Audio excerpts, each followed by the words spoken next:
Properties के बारे में बात कर रहे थे। हमारी बात ऐसे हुई थी कि कोलिगेटिव प्रॉपर्टीज किससे कहेंगे।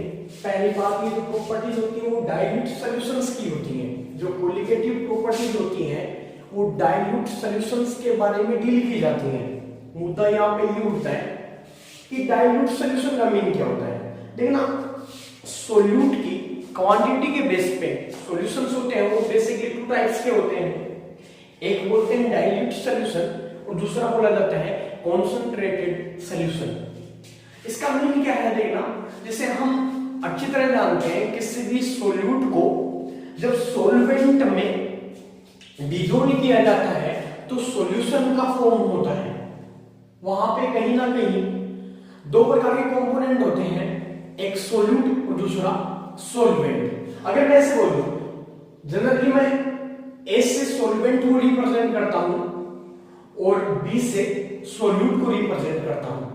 अगर मैं ऐसा बोलूं, मानो किसी सॉल्यूशन में ये क्या है, एनबी का मतलब क्या है, number of moles of solute, और Na का मीन क्या है, number of moles of solvent. Means अगर मैं ऐसे बोलूं किसी सॉल्यूशन में, यानी जो सोल्यूट के मोल्स हैं या सोल्यूट के पार्टिकल है, नंबर ऑफ सोल्यूट पार्टिकल है, वो नंबर ऑफ सॉल्वेंट पार्टिकल के कंपैरिजन में बहुत कम है। ये सोल्यूट की जो क्वांटिटी है ना वो बहुत ही कम है सॉल्वेंट के कंपैरिजन में, तो मैं उसको बोलूंगा डाइल्यूट सॉल्यूशन।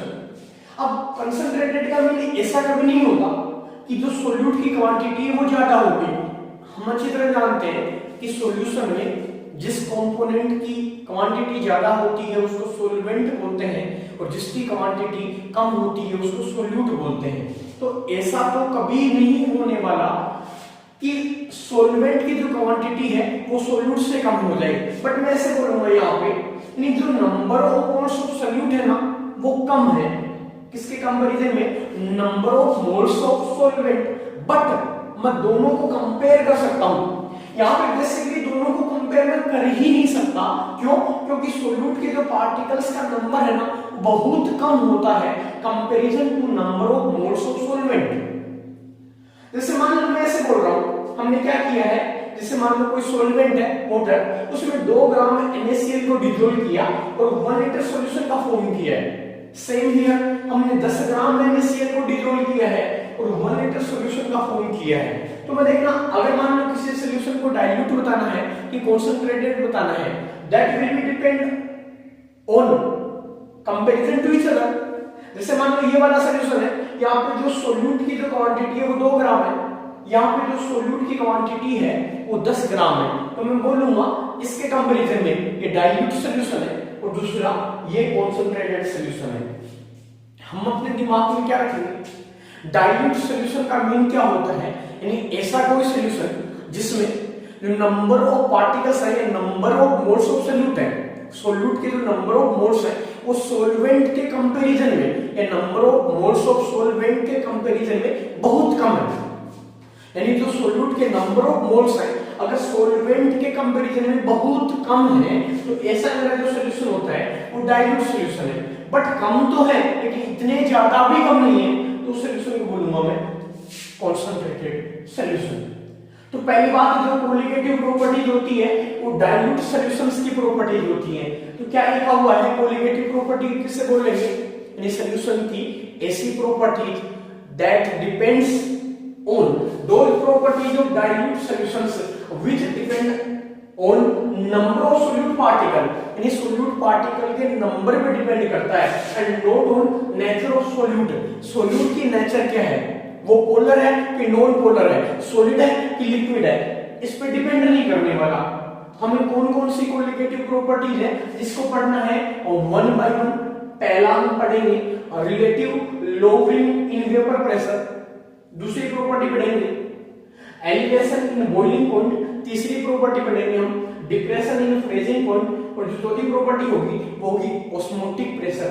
हम 1 बाय 1 पढ़ने जाएंगे और प्रत्येक जो प्रॉपर्टी है उसमें हम नॉन वोलेटाइल जो सॉल्यूट है ना उसका मोलर मास है उसको भी कैलकुलेट करने जाएंगे। तो 1 बाय 1 पढ़ते हैं। सबसे पहले हम पढ़ेंगे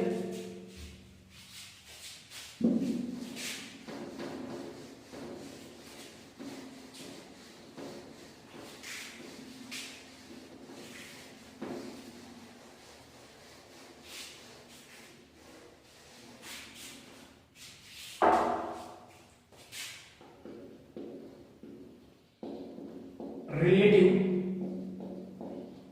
lowering in vapor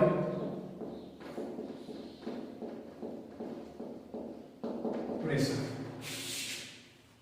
लोवरिंग पहली प्रॉपर्टी है। लोवरिंग का मीन क्या होता है?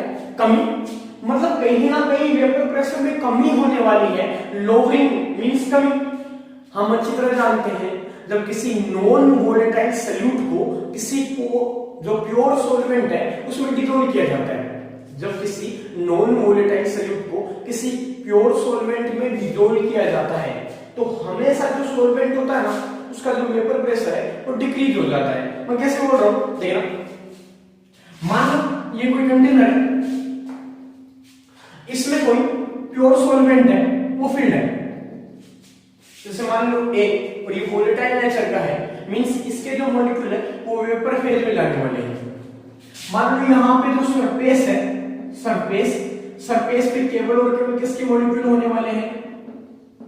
सॉल्वेंट। अगर इस कंटेनर में सॉल्वेंट ही है तो जाहिर सी बात है सरफेस पे केवल और केवल किसके मॉलिक्यूल मिलेंगे? सॉल्वेंट के। और ये नेचुरली वोलेटाइल है तो ये जो मॉलिक्यूल है वो क्या होने वाले हैं? इवोपरेट होने वाले हैं और कहीं ना कहीं वेपर प्रेशर एग्जर्ट करने वाले हैं। जो वेपर प्रेशर एग्जर्ट होगा उसको हमने बोला है PA0। PA0 का मीन क्या है? Vapour pressure of A in pure phase या प्योर फॉर्म। सेम ही मान लो एक दूसरा कंटेनर है जिसमें सोल्यूट फील्ड है, सोल्यूट को मैं रिप्रेजेंट कर रहा हूं किससे? बी से। और ये जो सोल्यूट है तो सरफेस पे किसके मॉलिक्यूल या किसके पार्टिकल मिलने वाले हैं? सोल्यूट के। इट मींस ये वाला जो सोल्यूट है मैं ऐसे बोल रहा हूं ये नॉन वोलेटाइल नेचर का है, मींस क्या हुआ? इसके जो मॉलिक्यूल है वो वेपर फेज में जाते नहीं है, वेपर फेज में नहीं जाने वाले। इसका मीन इसका जो प्रेशर होगा या इसके कारण जो प्रेशर प्रोड्यूस होने वाला है that will B zero, because ये नॉन वोलेटाइल नेचर का है। मैं दोनों को अगर मिक्स कर दूं, दोनों को अगर मिक्स कर देता हूं ए और बी को, जाहिर सी बात है जो सरफेस होगा इस सरफेस में जो मॉलिक्यूल मिलेंगे वो ए के भी मिलने वाले बी के भी मिलने वाले हैं,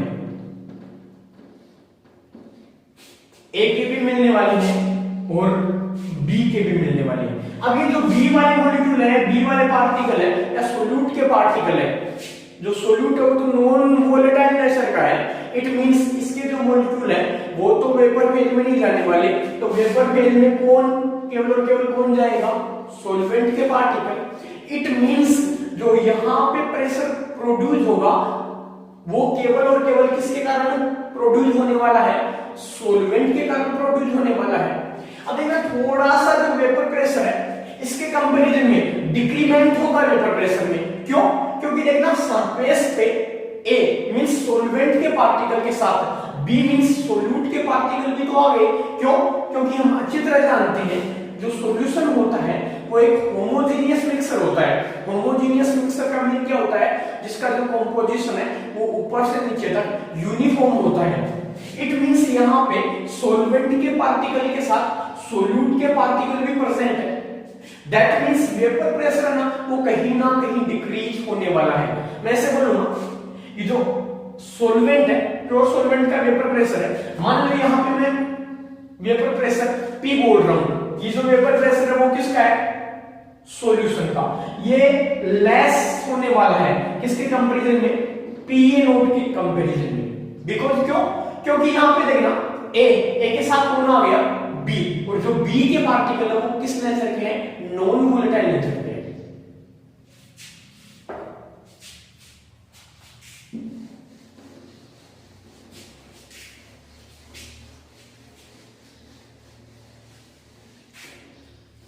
तो मैं से बोलता हूं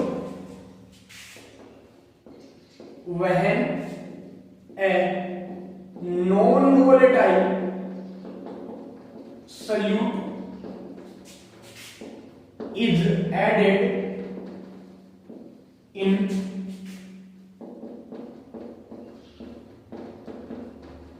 pure solvent then vapour pressure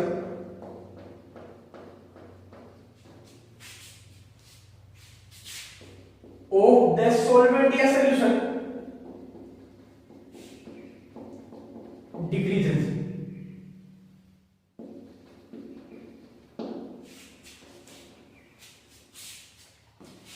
means क्या हुआ, जब किसी नॉन वोलेटाइल सॉल्यूट को किसमें प्योर सॉल्वेंट में जब भी हम मिलाएंगे तो क्या होने वाला है, जो सॉल्वेंट है उसका वेपर प्रेशर वो डिक्रीज होने वाला है। ऐसे बोल दो, जो सॉल्यूशन का वेपर प्रेशर है वो डिक्रीज होने वाला है।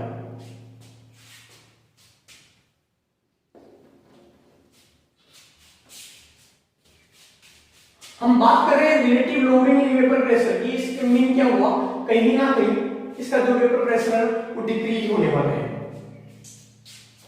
हमने अच्छी तरह राउल्ट के जो लॉ था, राउल्ट्स लॉ जब हमने डील किया था तो हमने अच्छी तरह एक वर्ड अपने पास आया था, क्या, relative lowering in vapour pressure आया था।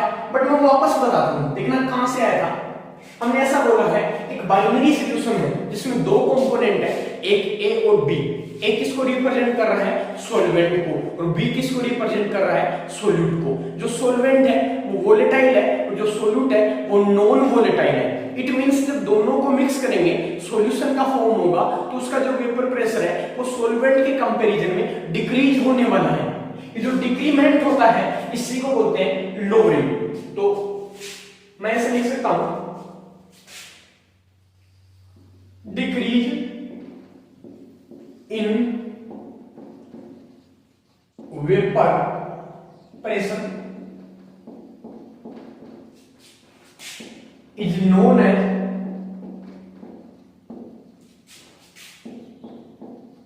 lowering in vapor pressure। मैंने क्या बोला है, मैंने से बोला है जो वेपर प्रेशर में डिक्रीज होती है, जो कमी होती है, जो डिक्रीमेंट होता है, इसी को क्या बोलते हैं, लोअरिंग इन वेपर प्रेशर। हमने ऐसे बात की, जो कंटेनर उसमें दो कंपोनेंट है, एक ए और बी। तो जो सॉल्यूशन का प्रेशर है वो क्या होगा, P equal PA plus PB। Since जो PB है वो तो जीरो होने वाला है ना, क्यों, क्योंकि जो सोल्यूट है वो तो नॉन वोलेटाइल नेचर का है। अगर ये नॉन वोलेटाइल नेचर का है दैट मींस इसका जो वेपर प्रेशर है वो भी तो जीरो होगा। तो P बराबर क्या हो गया, P, और राउल्ट्स लॉ से हम क्या जानते हैं, PA equal PA nought into x A। तो ये वाली जो वैल्यू है वो अगर यहां पे पुट कर दूं तो क्या आएगा, P बराबर PA nought into x A। हम क्या जानते हैं, हम ऐसे जानते हैं कोई भी सॉल्यूशन होता है ना उसमें जितने भी कंपोनेंट्स होते हैं, जितने भी सबस्टेंस होते हैं, उन सब की मोल फ्रैक्शन का जो टोटल होता है इट ऑलवेज वन, हमेशा एक होता है। यानी हमने बाइनरी सॉल्यूशन के बारे में बात की है, इसका मीन क्या हुआ, दोनों की जो मोल फ्रैक्शन का जो टोटल होगा वो कितना होने वाला है, एक। तो यहां से अक्स से बराबर क्या रख सकता हूं मैं, 1 माइनस अक्स b। तो यहां से रखा मैंने P बराबर PA नोट इनटू 1 माइनस अक्स b। अगर मैं ये जो ब्रैकेट है इसको ओपन करता हूं तो इसको क्या लिख सकता हूं मैं, P बराबर PA nought minus PA nought into x b। मैं इसको ऐसे रीअरेंज कर रहा हूं, ये जो प्रॉपर्टी है इसको इधर लेके आ रहा हूं, ये वाली प्रॉपर्टी इधर से लिख जाएगी। ऐसे बोल रहा हूं मैं, PA nought into x b बराबर PA nought minus P। PA note क्या है, यानी जो सॉल्वेंट का उसका प्योर फॉर्म में वेपर प्रेशर, और जो P है वो क्या है, वेपर प्रेशर ऑफ सॉल्यूशन। यहां से अक्स b बराबर क्या लिख सकता हूं मैं, PA नोट माइनस P। इसको रीअरेंज ऐसे कर दिया मैंने, ये वाला यहां चला गया तो PA नोट बराबर क्या आ गया, अक्स b। PA nought minus P ये क्या है पीए नोट। पीए नोट का मीन क्या हो गया सॉल्वेंट का vapour pressure in pure form. P क्या है सॉल्यूशन का फॉर्म। तो सॉल्यूशन का फॉर्म है वो कहीं ना कहीं कम हुआ है इसके कंपैरिजन में सॉल्वेंट के वेपर प्रेशर के कंपैरिजन में, तभी तो इसको लोअरिंग इन वेपर प्रेशर बोलेंगे अपॉन पीए नोट। तो मैं ऐसे बोल सकता हूं जो पीए नोट माइनस पी होता है, यहां पे क्या बोल सकता हूं मैं पीए नोट माइनस पी है, इसको क्या बोलूंगा मैं लोअरिंग इन वेपर प्रेशर, और P A nought minus P upon P A nought, इसको क्या बोलूंगा मैं relative lowering in vapour pressure. जो relative lowering in vapour pressure है इसको मैंने कोलिगेटिव प्रॉपर्टीज क्यों बोला, क्योंकि हम अच्छी तरह जानते हैं, हम अच्छी तरह क्या जानते हैं यानी कोलिगेटिव प्रॉपर्टी होती है ना वो डाइल्यूट सॉल्यूशन की ऐसी प्रॉपर्टीज होती हैं जो नंबर ऑफ सोल्यूट पार्टिकल्स पे डिपेंड करती हैं, not on nature of solute particle. यहां पे देखना अक्स भी क्या है, अक्स भी क्या है mole fraction of component B, और बी का मीन क्या हुआ सोल्यूट यानी मोल फ्रैक्शन ऑफ सोल्यूट। तो कहीं ना कहीं ये वाली जो प्रॉपर्टी है ना वो किस पे डिपेंड कर रही है अमाउंट या क्वांटिटी ऑफ सोल्यूट या number of particles of solute. X भी क्या है mole fraction of solute. Mole fraction हम जानते हैं ना खुद के मोल बट्टा टोटल मोल, यही तो है मोल फ्रैक्शन। इट मींस ये भी तो कहीं ना कहीं अमाउंट ही है, सोल्यूट जितना ज्यादा होगा उसके मोल फ्रैक्शन उतने ज्यादा होंगे, सोल्यूट जितना कम होगा उसके मोल फ्रैक्शन उतने कम होंगे। दैट मींस ये कहीं ना कहीं ये वाली प्रॉपर्टी वो किस पे डिपेंड कर रही है, ये वाली प्रॉपर्टी वो डिपेंड कर रही है नंबर ऑफ सोल्यूट पार्टिकल पे या अमाउंट ऑफ सोल्यूट पार्टिकल पे, क्वांटिटी ऑफ सोल्यूट पार्टिकल पे। या मैं इसको थोड़ा सा अगर प्रैक्टिकली समझूं तो मैं ऐसे बोल सकता हूं, देखना हम एक बात अच्छी तरह जानते हैं क्या कि जो सॉल्यूशन होता है वो एक होमोजेनियस मिक्सचर होता है। होमोजेनियस मिक्सचर मीन उसका जो कंपोजिशन होता है वो थ्रू आउट द मिक्सचर हमेशा बिल्कुल यूनिफॉर्म होता है। अब देखना यहां पे सरफेस पे ए के मॉलिक्यूल भी मिलेंगे और बी के पार्टिकल भी मिलेंगे। अब देखना सोल्यूट जितना ज्यादा हम ऐड करेंगे इस सरफेस पे भी पार्टिकल उतने ज्यादा मिलेंगे, मतलब सोल्यूट है वो जितना ज्यादा ऐड करेंगे इस सरफेस पे उतने ही ज्यादा पार्टिकल मिलने वाले हैं। इट मींस जो वेपर प्रेशर में जो लोअरिंग है वो उतना ज्यादा अगर होने वाला है, लोअरिंग इन वेपर प्रेशर है वो उतना ही ज्यादा देखने को मिलने वाला है। कब जितना ज्यादा सोल्यूट यहां पे हम ऐड करेंगे इस सरफेस पे सोल्यूट के पार्टिकल उतने ज्यादा होंगे और जो वेपर प्रेशर है उसमें उतना ही ज्यादा डिक्रीमेंट आने वाला है। इट मींस ये वाली जो प्रॉपर्टी है लोअरिंग इन वेपर प्रेशर कहीं ना कहीं डिपेंड कर रही है किस पे नंबर ऑफ सोल्यूट पार्टिकल पे। और किसी भी सॉल्यूशंस की such properties that depend on number of solute particle are known as colligative properties. So I can say this is also a colligative property. मैं यहां पे थोड़ा सा लिख देता हूं,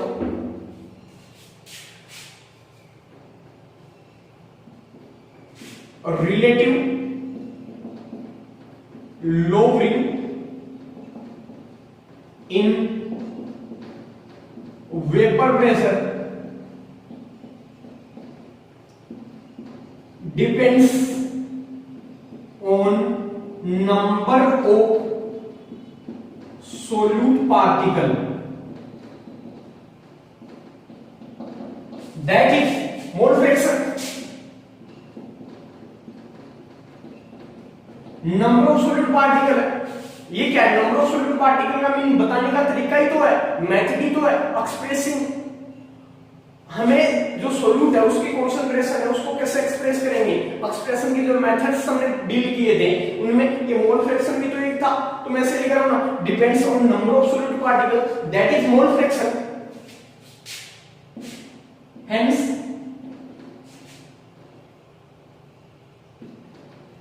it is a colligative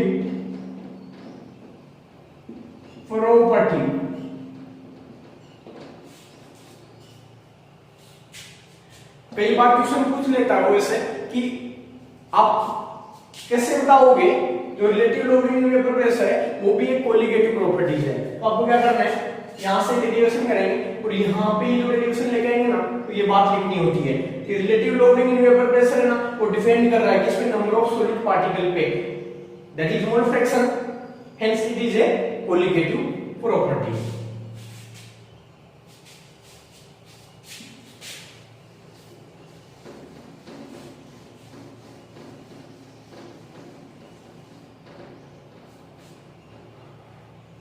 PA nought minus P upon PA note equal क्या आ गया, अक्स B।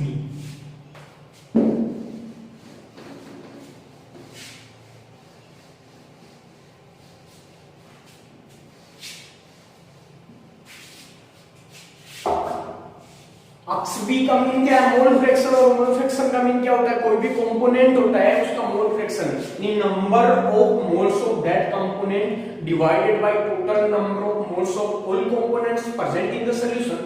या मैं सिंपल ऐसे बोलूं, खुद के मोल अपॉन टोटल मोल। ये जो मोल फ्रैक्शन है वो किसका है, सोल्यूट का। तो यहां से इस ये जो टर्म है इसको ऐसे लिख सकता हूं मैं, PA nought minus P upon PA note equal mole fraction. Mole fraction का मीन क्या होता है, खुद के मोल अपॉन टोटल मोल। खुद के मोल मतलब NB upon Na plus NB total mole. ये जो बाइनरी सॉल्यूशन है उसमें दो कंपोनेंट होंगे, एक A और दूसरा B।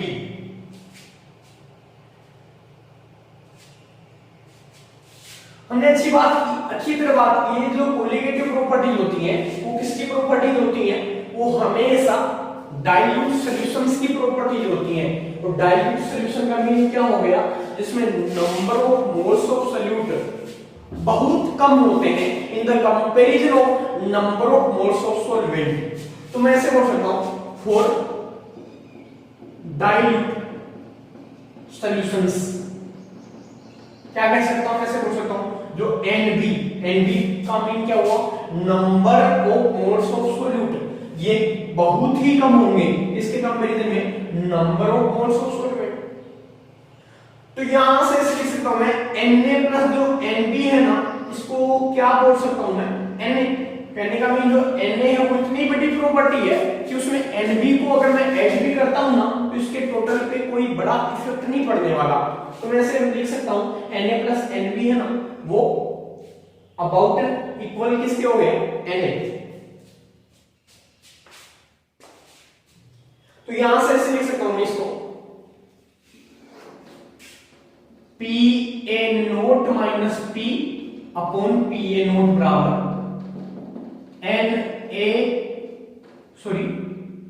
NB upon Na।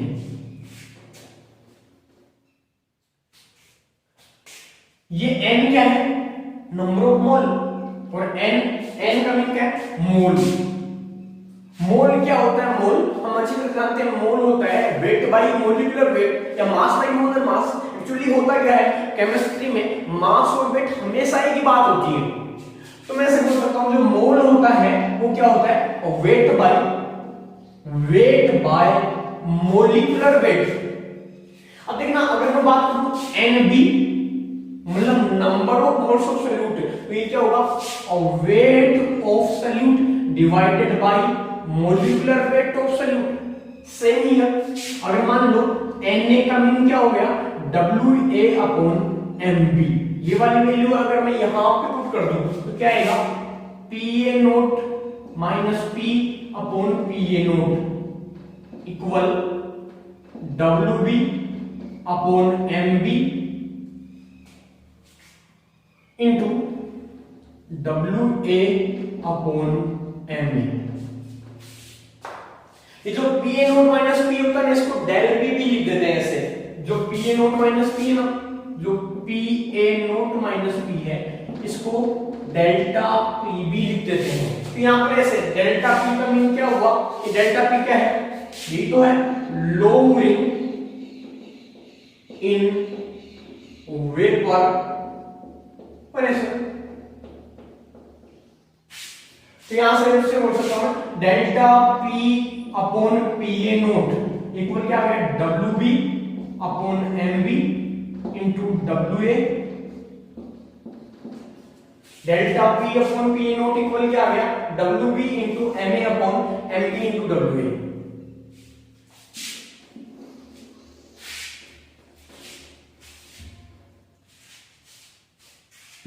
अब हमें हर कोलिगेटिव प्रॉपर्टीज है ना उसमें किसको कैलकुलेट करना है, यानी यहां से अगर न्यूमेरिकल आता है जब भी मतलब ये जो कोलिगेटिव प्रॉपर्टीज है इनमें से न्यूमेरिकल आता है जनरली, जो न्यूमेरिकल आएगा उसमें क्या मतलब आपको सभी की वैल्यू देगा, यानी जो mb है, mb का मीन क्या है मोलर मास ऑफ सॉल्यूट है ना, इसको पूछेगा, इसको कैलकुलेट करवाएगा और आपको डेल्टा p दे देगा, pno दे देगा, हर एक प्रॉपर्टी देगा, बट वो किसको कैलकुलेट करवाएगा mb का मीन क्या हो गया मोलर मास ऑफ सॉल्यूट है। हम हर कोलिगेटिव प्रॉपर्टी में किसको कैलकुलेट करने जाएंगे, हम कैलकुलेट करने जाएंगे molar mass of non volatile solute. तो ऐसे बोल सकता हूं यहां से calculation of molar mass of non volatile solute by relative lowering in vapour pressure, यानी मुझे mb है इसको कैलकुलेट करना है, मैं ऐसे कर रहा हूं इसको थोड़ा सा रीअरेंज कर रहा हूं mb बराबर WB into MA upon WA। ये वाला जो टर्म था MB वाला ये यहां आ गया, तो अगर मैं इनको ट्रांसफर करूं तो P नोट कहां जाएगा ऊपर और जो डेल्टा P है वो कहां जाएगा नीचे। तो ये जो फॉर्मूला है ये आ गया, इससे हम किसको कैलकुलेट कर लेंगे molar mass of non volatile solute. तो ये पहली जो कोलिगेटिव प्रॉपर्टीज है ना वो अपनी क्या हो गई कंप्लीट हो गई। दूसरी जो कोलिगेटिव प्रॉपर्टीज है हम उसको डील करने जाएंगे, वो क्या है elevation in boiling point.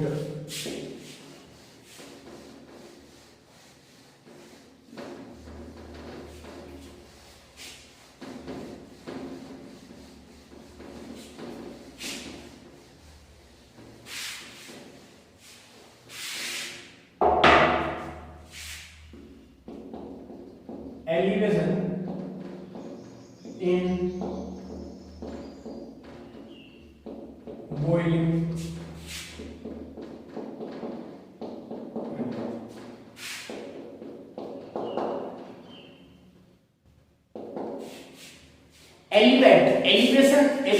Elevate होना, एलिवेट का मीनिंग क्या बढ़ना, बॉइलिंग पॉइंट यानी कहीं ना कहीं यहाँ पे कौन बढ़ने वाला है बॉइलिंग पॉइंट बढ़ने वाला है। तो पहले हम ये डील करेंगे कि बॉइलिंग पॉइंट क्या होता है, बॉइलिंग पॉइंट एक्चुअली होता क्या है।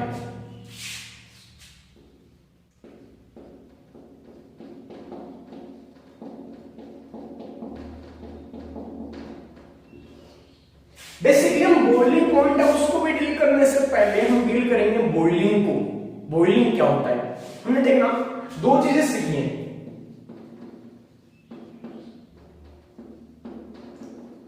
एक तो इवोपरेशन और एक बॉइलिंग। दोनों में बेसिकली डिफरेंस क्या होता है इवोपरेशन में और बॉइलिंग में। मैं से बोल सकता हूं देखना मान लो ये कोई कंटेनर है, इसमें कोई लिक्विड है वो फिल्ड है,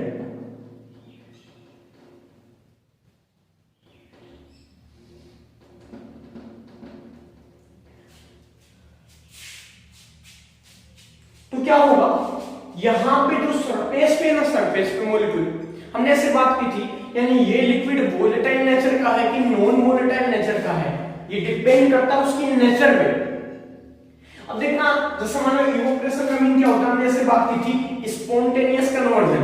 ये जो प्रोसेस होती है वो कैसी होती है स्पॉन्टेनियस, और ये कैसा हो सकता है नॉन स्पॉन्टेनियस। मेन डिफरेंस क्या है देखना समझ। हमने ऐसी बात की थी कोई भी लिक्विड होता है उसकी जो सरफेस पे मॉलिक्यूल प्रेजेंट होते हैं ना उन पे हमेशा अनबैलेंस फोर्स लगता है, और जो बल्क वाले पार्ट में सरफेस पे प्रेजेंट होंगे उन पे अनबैलेंस फोर्स, और जो बल्क वाले पार्ट में उन पे बैलेंस फोर्स। मॉलिक्यूल है, मूवेबल है, यहाँ पे मूव करते रहते हैं, फ्रीली मूव करते रहते हैं। अब मान लो जो सरफेस पे मॉलिक्यूल है उनकी काइनेटिक एनर्जी है वो ज्यादा हो जाती है, यानी एवरेज से अगर ज्यादा हो गई, या ऐसे बोल सकता हूं मैं अनबैलेंस फोर्स से उससे ज्यादा हो गई, तो वो क्या करेंगे, सरफेस को, सरफेस है ना, सरफेस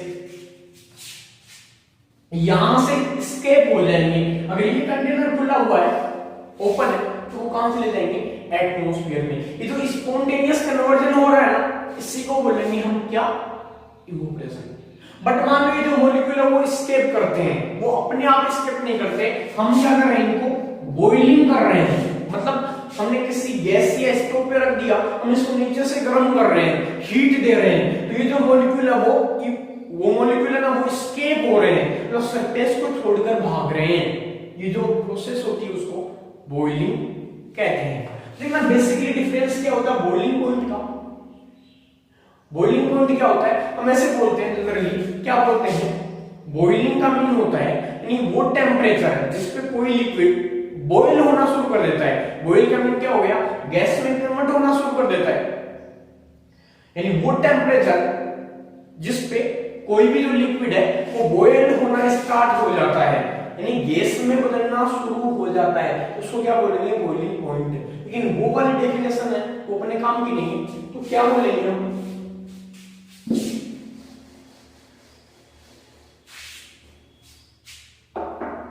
अब कोई लिक्विड बॉयल कब होता है, हम ऐसे बोलेंगे बॉइलिंग पॉइंट के बारे में, it is the temperature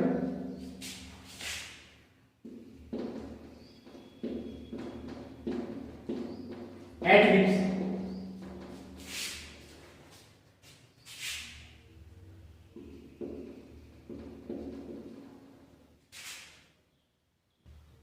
it is the temperature at which vapor pressure